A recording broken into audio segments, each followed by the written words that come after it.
Hello, how are you, student? Good morning, welcome. I am Alpa Parmar.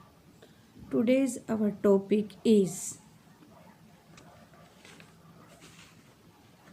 Measurement of electrode potential. अब electrode potential को measure करना है तो उसको measure कैसे किया जाता है इलेक्ट्रोड पोटेंशियल को। लास्ट टाइम हमने गैल्वेनिक सेल को देखा था। गैल्वेनिक सेल में हमने ये देखा, इलेक्ट्रॉनिक सेल को हमने देखा, जिसमें हमने ये देखा इलेक्ट्रोकेमिकल सेल में कि जैसे जिंक और कॉपर के हाफ सेल को हम जब कनेक्ट करते हैं तो उसमें से करंट पास होता है। बट ये करंट पास हो रहा है, बट हमें मेज़र करना है कि कितना पास हो रहा है, कैसे पास हो रहा है। तो हम वोल्ट मीटर से पास कर सकते, बट जब हमें ये देखना है तो कि किससे कितना होता है, कौन से पोटेंशियल से कितना हो रहा है, तो इसके लिए हमें एक ऐसा पोटेंशियल चाहिए जो स्टैंडर्ड हो, मतलब जिसकी वैल्यू हम एक स्टैंडर्ड ले लें, जैसे 0 ले ले, 1 ले ले, ऐसे ले ले। तो मेजरमेंट ऑफ इलेक्ट्रोड पोटेंशियल मतलब किसी भी इलेक्ट्रोड के पोटेंशियल को मेज़र करने के लिए हम डायरेक्ट मेज़र नहीं कर सके, उसको कंपेयर करके मेज़र कर सकते। कोई और हाफ सेल के साथ उसको जोड़ दे तो हम कंपेयर करके उसको मेज़र कर सकते। जैसे कि पोटेंशियल, किसी की पोटेंशियल कैसे, दो पोटेंशियल के डिफरेंस को हम ले लें तो उसको हम मेज़र कर सकते। सो हम पहले ये लिख ले, a potential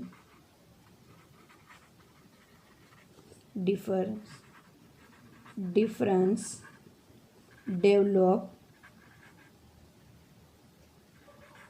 develops between the electrode and the electrolyte, which is called electrode potential।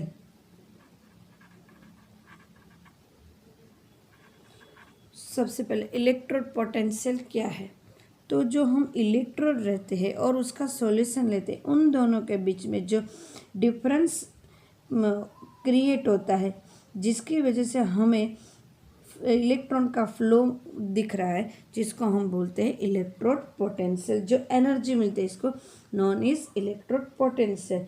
और स्टैंडर्ड इलेक्ट्रोड पोटेंशियल अगर हम ले किसी एक सेल को, हाफ सेल को हम स्टैंडर्ड इलेक्ट्रोड पोटेंशियल ले ले तो उसकी कुछ कंडीशन होते, तो उसकी भी पहले हम डेफिनेशन देख ले।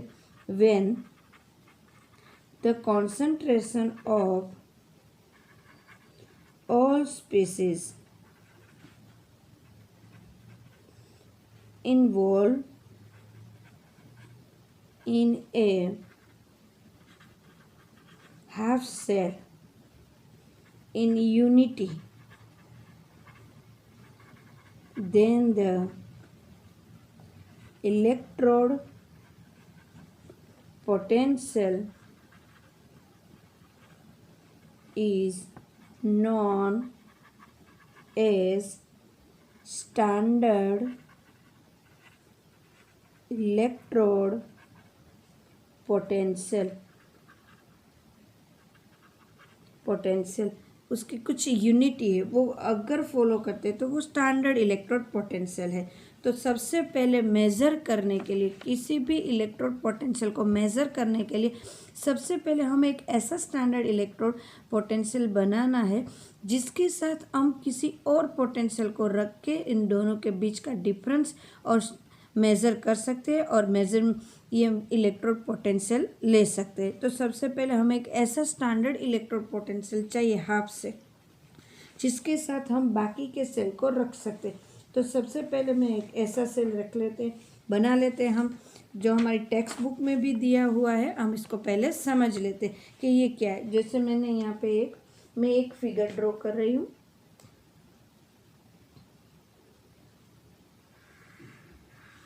ये एक बीकर है, बीकर में मैंने एक ये प्लेटिनम फॉइल ली है, प्लेटिनम फॉइल के नीचे प्लेटिनम की ही प्लेट ली है और उसके ऊपर ब्लैक प्लेटिनाइज उसको किया है, ब्लैक प्लेटिनाइज किया है। और इनको मैं एक सॉल्यूशन में रखती हूँ, एसिडिक सॉल्यूशन, मतलब HCl ले लो, मतलब H+ पॉजिटिव सॉल्यूशन हो उसमें रखना है। ऐसे इसमें डुबो के रख दिया है, डिप करके रखा है। और इसको ऊपर से मैं ग्लास ट्यूब से कवर कर देता ताकि कोई बाहर की कोई इफेक्ट इसको ना हो और उसकी जो भी कंडीशन है वो सारी वो फॉलो करे। जैसे यहाँ पे मैंने एक ट्यूब से इसको कवर कर दिया और यहाँ पे मैं एक ट्यूब में ऐसे होल रख रही हूँ और यहाँ से हम H2 गैस पास कर रहे हैं। अब सबसे पहले उसकी जो सारी कंडीशन है वो देखिए, यहाँ पे मैंने एक वायर लगा दिया है इसके साथ, जो बाहर वोल्ट मीटर के साथ या इलेक्ट्रोड पोटेंशियल जो मेज़र करें पोटेंशियोमीटर उसके साथ हम उसको रखते हैं, जॉइंट करके रखते हैं। तो सबसे पहले इसकी सारी कंडीशन है वो क्या कंडीशन है वो देख लें।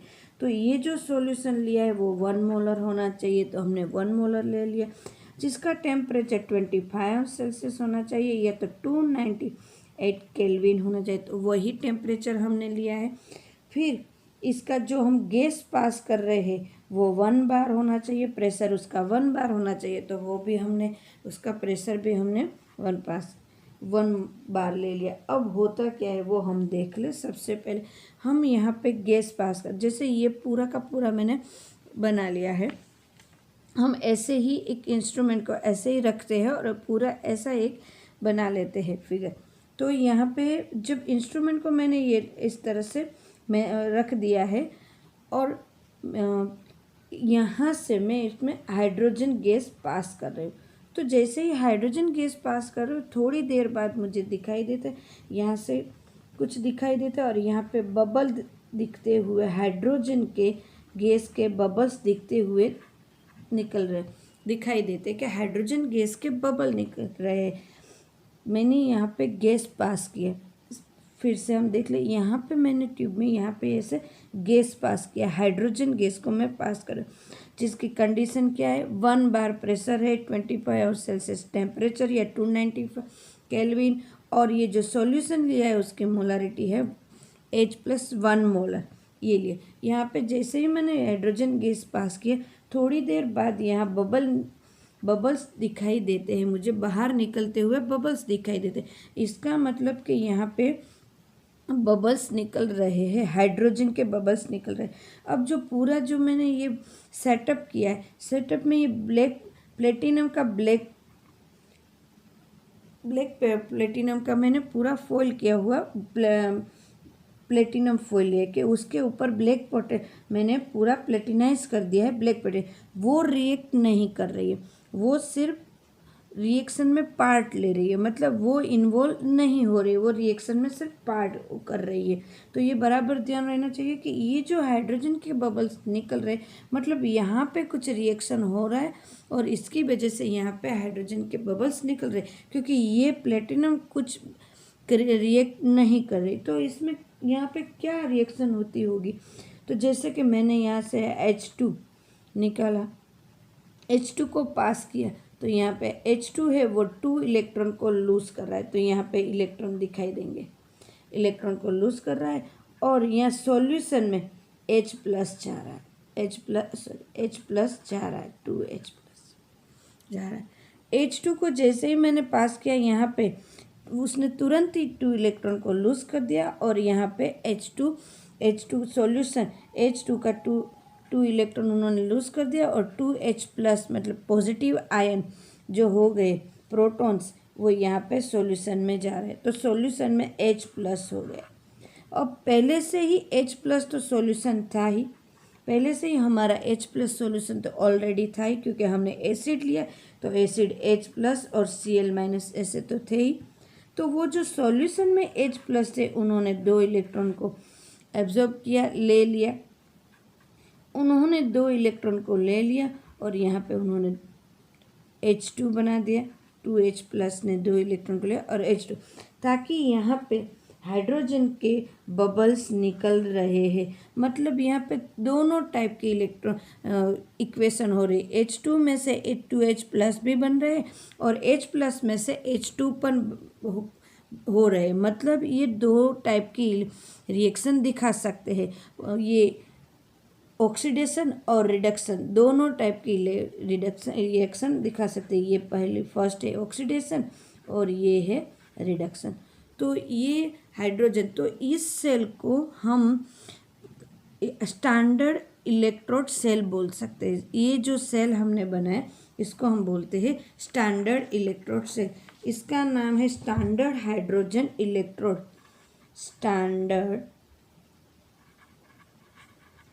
स्टैंडर्ड हाइड्रोजन इलेक्ट्रोड, इसको शॉर्ट में SHE करते हैं, बोलते हैं।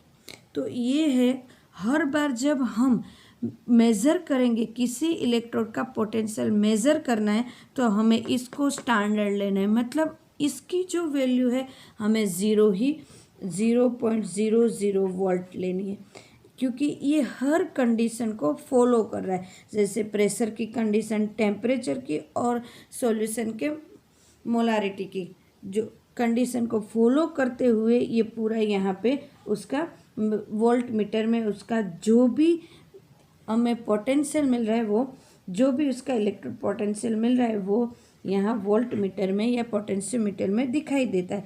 तो इसकी जो वैल्यू आ रही है उसको हम 0.00 वोल्ट ले लेते हैं, ताकि इसका किसी और पोटेंशियल के साथ हम इसको कनेक्ट करें तो कंपैरिजन में हम दूसरे पोटेंशियल का वैल्यू फाइंड कर सके और इसको मेज़र कर सकते। तो ये है पूरा हाइड्रोजन पोटेंशियल, ये हमने स्टैंडर्ड हाइड्रोजन इलेक्ट्रोड मतलब SHE बोलते, जिसकी वैल्यू हम ये रखते। अब मान लो मुझे किसी और पोटेंशियल का, मतलब मुझे अब इलेक्ट्रोड पोटेंशियल चाहिए, मुझे अब पूरा मतलब उसमें से एनर्जी चाहिए। जैसे दो सेल को हम कनेक्ट करते तो उसमें से एनर्जी मिलती है। मतलब मुझे कोई इलेक्ट्रॉन पास हो रहा है तो मुझे एनर्जी जो किसी इंस्ट्रूमेंट को चलाने के लिए चाहिए, जो हम केमिकल एनर्जी से इलेक्ट्रॉन एनर्जी में कन्वर्ट कर रहे हैं, तो उसमें ये सेल लगाना है, उसमें मुझे चाहिए। जैसे तो उसमें कंडक्ट करने के लिए मुझे ये सेल रखना, तो किसी और सेल की एनर्जी कितनी है ये मेज़र करने के लिए मैं हाइड्रोजन सेल का यूज़ करूँगी। जैसे मुझे फाइंड करना है कि मैं जिंक की, कॉपर की एनर्जी वैल्यू क्या है, पोटेंशियल वैल्यू क्या है, तो इसको फाइंड करने के लिए मुझे ये सेल की ज़रूरत होगी। कैसे, हम अभी देखते हैं। गैल्वेनिक में तो हमने कॉपर और जिंक को साथ में करके हमने उससे कितने सारे डिवाइस, हम बैटरीज ये सब चला सकते हैं। और बहुत सारे गैल्वेनिक सेल को एक साथ पैनल में रख के हम बहुत सारा एनर्जी ले सकते हैं और कोई भी इंस्ट्रूमेंट या कहीं पे भी इसको यूज़ करके उस एनर्जी को यूज़ कर सकते हैं। तो ये हमने पहले देख लिया कि इस एनर्जी को देखें, बट इसकी वैल्यू क्या है। जैसे हमने वहाँ पे ले ली थी कि कॉपर की वैल्यू कितनी थी और जिंक की, तो जिंक की 0.76, तो ये हमें, और ये 34 तो ये हमें मिल गई, तो हमने वहाँ पे तुरंत ले ली। बट इसको मेज़र कैसे करते हैं, तो ये हम हाइड्रोजन सेल के साथ कर सकते हैं कंपेयर करके। जैसे कि मैंने यहाँ पे लिया है, अलग अलग रहते। ओके चलो इसको ले लेते, इसका यहाँ पे मैं जिंक फॉइल ले रही हूँ, जैसे मैंने पहले भी लिया था हमने जिंक फॉइल और जिंक सल्फेट का सॉल्यूशन। और यहाँ पे मैं अभी मैंने जो बताया हमने कर समझा वो हाइड्रोजन का ले रही हूँ, प्लेटिनम फॉइल वाला। गैस या जिंक फॉइल दोनों को वायर से कनेक्ट कर दिया, बीच में वोल्ट मीटर पोटेंशियल मेज़र करने के लिए रख दिया। यहाँ पे मैं एक सॉल्ट ब्रिज ले लेती हूँ। हम जानते हैं सॉल्ट ब्रिज है वो रिएक्ट करते नहीं है, बट इलेक्ट्रॉन को वो मेंटेन करते हैं। तो ये सॉल्ट ब्रिज है, उसमें KCl या KNO3 कोई भी सॉल्यूशन हम ले सकते हैं, इलेक्ट्रोफाइड सॉल्यूशन ले सकते हैं। ये मैंने ले लिया। तो अब क्या हुआ, अब देखो जिंक का फॉइल मैंने लिया है यहाँ पे,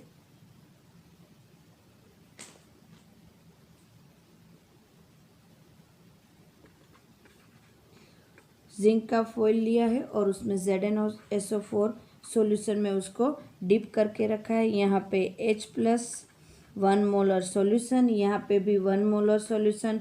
कंडीशन वही ली है क्योंकि हमें कंडीशन फॉलो करनी है। यहाँ पे 1 बार प्रेशर और सॉल्यूशन 1 मोलर लिया है हमने। टेम्परेचर 25 सेल्सियस, ये तो 298 केल्विन लिया है। तो हमने इसको ऐसे बना दिया। अब देखो अब क्या हो रहा है, जैसे मैंने यहाँ पे ये दोनों को हाफ सेल को कनेक्ट किया, जैसे ही दो हाफ सेल को हम कनेक्ट करते हैं तो यहाँ पे जो पहले हमने हाफ सेल जो हाइड्रोजन का लिया था वहाँ पे यहाँ पे क्या निकल रहे थे, बबल्स निकल रहे, बट अब यहाँ पे बबल्स निकल नहीं रहे हैं और इलेक्ट्रॉन का फ्लो मुझे यहाँ से जिंक की तरफ से यहाँ दिखाई देते हैं इस तरफ, और करंट का फ्लो मुझे यहाँ ऐसे दिखाई दे रहा है।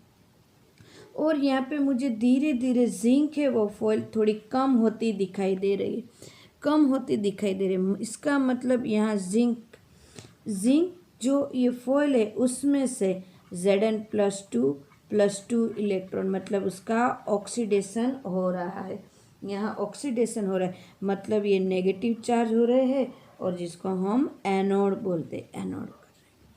और यहाँ पे हाइड्रोजन के बबल्स नहीं निकल रहे, मतलब यहाँ जो दो इलेक्ट्रॉन आ रहे हैं जिंक के, वो जिंक के इलेक्ट्रॉन्स है वो ये ले रहा है, H+ ले रहा है, H+ है वो जिंक के इलेक्ट्रॉन को ले रहा है, बबल्स नहीं निकल रहे बट H2 ऐसे बन रहे हैं। तो सॉल्यूशन में ही दिखाई देते हैं हम रिडक्शन, पॉजिटिव कैथोड।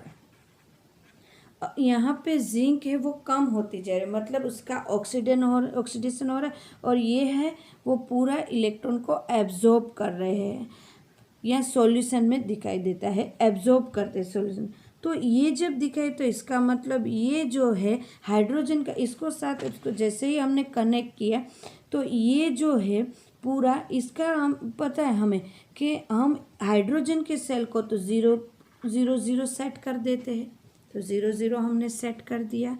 अब जो वैल्यू आएगी वो जिंक की वैल्यू, क्योंकि इसकी तो 0 हमने सेट की है, पहले से ही हम 0 सेट करके रख देते, तो ये जो 0 वैल्यू आएगी वो। अब जो हम डिजिटल वोल्ट मीटर या पोटेंशियोमीटर रखते हैं तो उसकी वैल्यू माइनस भी हो सकती है और प्लस भी हो सकती है। तो इसकी वैल्यू हमें आई है वो है 0.76, मतलब इसका 0.76 मतलब इसका ऑक्सीडेशन हो रहा है, बराबर है, इसका ऑक्सीडेशन हो 0 मान लो इसकी वैल्यू हमें मिली 0, ऑक्सीडेशन वैल्यू आई है, ये इसकी ऑक्सीडेशन वैल्यू मिली, मान लो इसकी वैल्यू हमें -0.6 दिखाई दे रही है इसकी, तो मतलब इसकी रिडक्शन वैल्यू है, वैल्यू की मैं बात कर रही हूँ, ऑक्सीडेशन को तो इसका हो ही रहा है बट इसकी वैल्यू जो आएगी वो 0.76 वैल्यू आएगी। ये है, ये पूरा का पूरा इस तरह से, मतलब इस तरह से हम किसी भी पोटेंशियल को मेज़र करते हैं। अब दूसरा हम देखें कि मान लो ये जो है वो दोनों टाइप से हाइड्रोजन, स्टैंडर्ड हाइड्रोजन है वो दोनों टाइप से रिएक्ट कर रहा है। अब उसका देखो कि सेकंड में क्या हो रहा है, तो सेकंड हम एक और देख लेते हैं।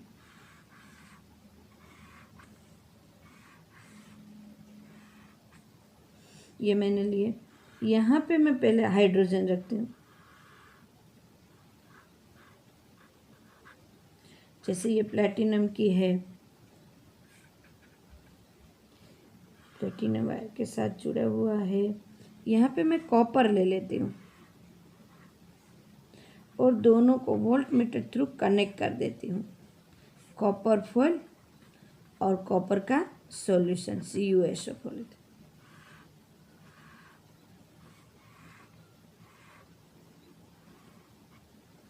और यहाँ हम सॉल्ट ब्रिज ले लेते हैं। सॉल्ट ब्रिज क्या करता है, इलेक्ट्रॉन को बैलेंस करता है। हमारे सॉल्यूशन जो लिया है उसमें आयन को बैलेंस करता है। यहाँ H+ का सॉल्यूशन लेना है हमें, जिसकी मोलारिटी 1 मोलर, इसकी भी 1 मोलर।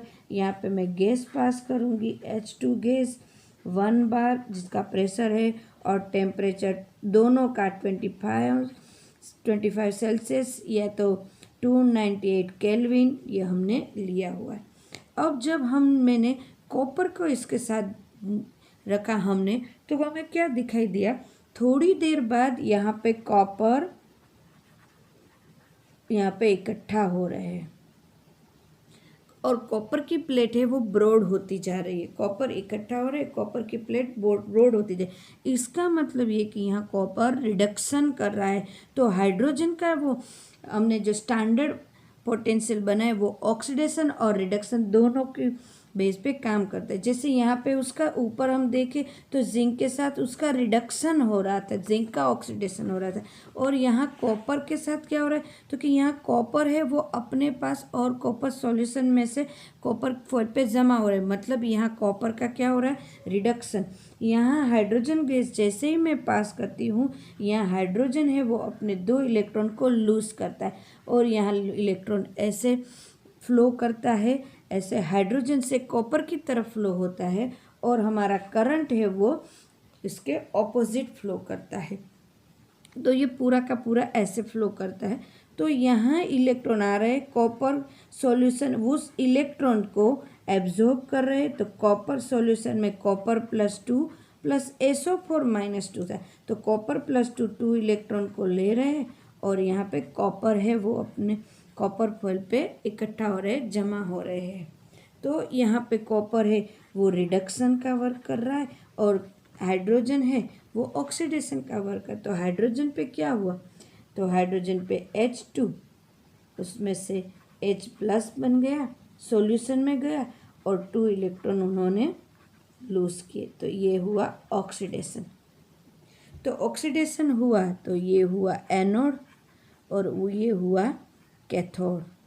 तो यहाँ पे ऊपर आपने देखा कि हाइड्रोजन है वो कैथोड के बेस पे काम कर रहा है और यहाँ पे वो एनोड के थ्रू काम कर रहा है, एनोड जैसे काम कर रहा है।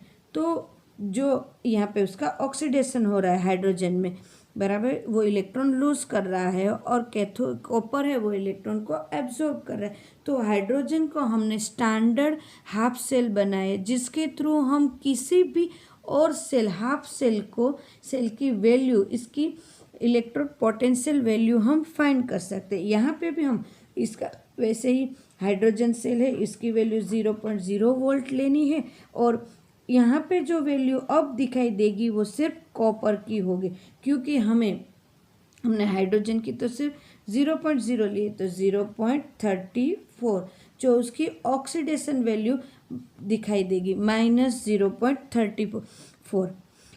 यहाँ पे अगर मुझे 0.34 वैल्यू दिखाई देगी तो ये रिडक्शन है, रिडक्शन की वैल्यू हम लिखते हैं, तो ये 0.34 जो दिखाई देगी वो रिडक्शन वैल्यू दिखाई देगी। इसके ऑपोजिट इसकी ऑक्सीडेशन, तो कॉपर की ऑक्सीडेशन वैल्यू क्या होगी, तो कि कॉपर की ऑक्सीडेशन वैल्यू होगी -0.34, बट हम कंसिडर रिडक्शन वैल्यू कर रहे हैं हमारी बुक के थ्रू, तो इसकी वैल्यू होगी 0.34।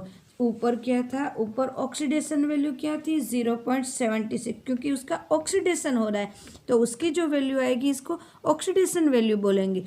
यहाँ पे रिडक्शन हो रहा है कॉपर का, तो उसकी जो वैल्यू आएगी हम उसको रिडक्शन वैल्यू बोलेंगे। तो इसकी रिडक्शन वैल्यू आ रही है 0.34।